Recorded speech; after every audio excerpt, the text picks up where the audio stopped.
আসসালামু আলাইকুম। সবাই কেমন আছেন? আশা করি আল্লাহর রহমতে সবাই ভালো আছেন, সুস্থ আছেন। আমিও আলহামদুলিল্লাহ ভালো আছি, সুস্থ আছি। তো অনেকদিন পর একটা বিয়ের দাওয়াত খেতে যাচ্ছি। দাওয়াতটা যদিও হচ্ছে আমার এক কাজিনের বিয়ের। যদিও আমার আগের ভিডিওগুলোতে হয়তো ওরকে দেখছেন আপনারা। তো ওরই বিয়ের দাওয়াতে আজকে যাচ্ছি। তো এখানে আমি, আমার মেয়ে আর আমার আম্মু ওনারা আর কি। তা আমার কাজিনের বাড়ি মানে আমার বাসা থেকে বেশি দূরে না, মানে আমার বাসার এই সাইডে হচ্ছে আমার বাড়ি আর ওই সাইডে হচ্ছে আর কি আমার কাজিনের বাড়ি। তা আমার বাবার বাড়ির সামনেই আর কি আমার কাজিনের বাড়ি। তো ওর বিয়ের দাওয়াতেই মূলত আমরা চলে আসছি। তো যদিও আসতে একটু লেট হয়ে গেছে আমাদের, অলরেডি বরযাত্রী চলে আসছে। তো আমি কি করব আর, আমি চলে যাই বাসার ভিতরে, যেহেতু অলরেডি বরযাত্রীরা বসে গেছে খাওয়া দাওয়া করার জন্য। আর তারা খাওয়া দাওয়া শেষ করার পর আর কি আমরা বসবো। তো এখানে অলরেডি আমার যে চাচি আম্মা, তারপরে ভাবিরা ছিল, ওনারা খাওয়া দাওয়া করার জন্য বসছে। তো আমিও বসছিলাম টেবিলে। তো এই জায়গায় মানে খাওয়া দাওয়ার যে আয়োজনটা, ওই বড় বড় হাঁড়ি পাতিল যেগুলোতে রান্নাবান্না করা হয়েছে ওগুলো রাখা হয়েছে আর কি।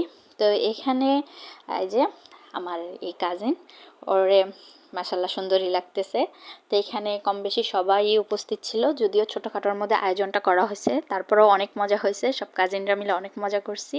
তো এখানে হয়েছে কি যে আমাদের বাড়ি দিয়ে মানে আমার চাচাতো বোনেদের মধ্যে আমার এই কাজিনটাই সবার ছোট। তো ওর যেহেতু ছোট, তো কোনো শালি নাই।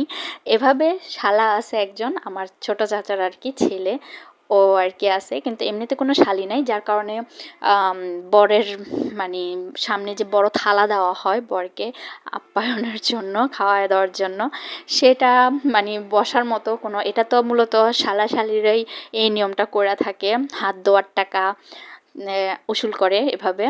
তো যেহেতু কোনো শালি নাই, যাও আমি মানে টেবিলে বসছিলাম খাওয়া দাওয়া করার জন্য, ওইখান থেকে আমার চাস্তো বোন বড়, যার সাথে আমি খুব ক্লোজ, আমার মানে আমরা ছোটোবেলা থেকে ফ্রেন্ডলিভাবে চলাফেরা করছি, ও গিয়ে আমারও ওইখান থেকে টাইনা নিয়ে আসছে যে দুলাকে খাইয়ে দিতে হবে, ব্যাপারটা আর কি এরকম।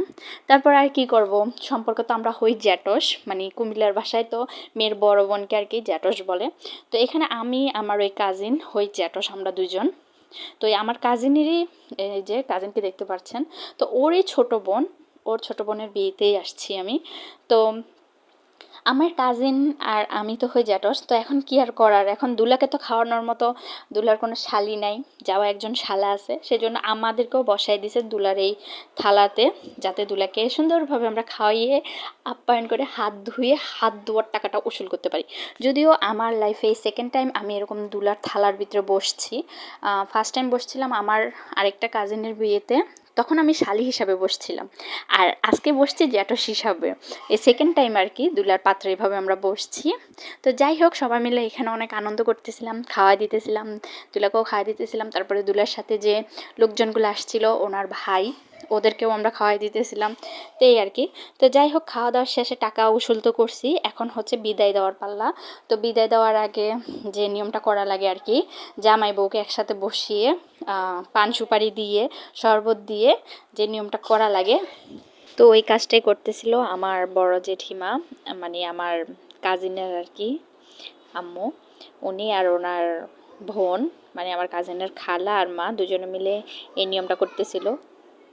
তো অনেক দিন পর সব কাজিনরা একসাথে হয়ে অনেক আনন্দ করলাম। যাই হোক, বাড়িতে এরকম একটা বিয়ে শাদী লাগলে এমনি তো অনেক বেশি আনন্দ হয়, আর ওই আনন্দটাই করছি। তো সবাই আমার এই কাজিনের জন্য দোয়া করবেন, সবাই ভালো থাকবেন। আল্লাহ হাফেজ। আল্লাহ।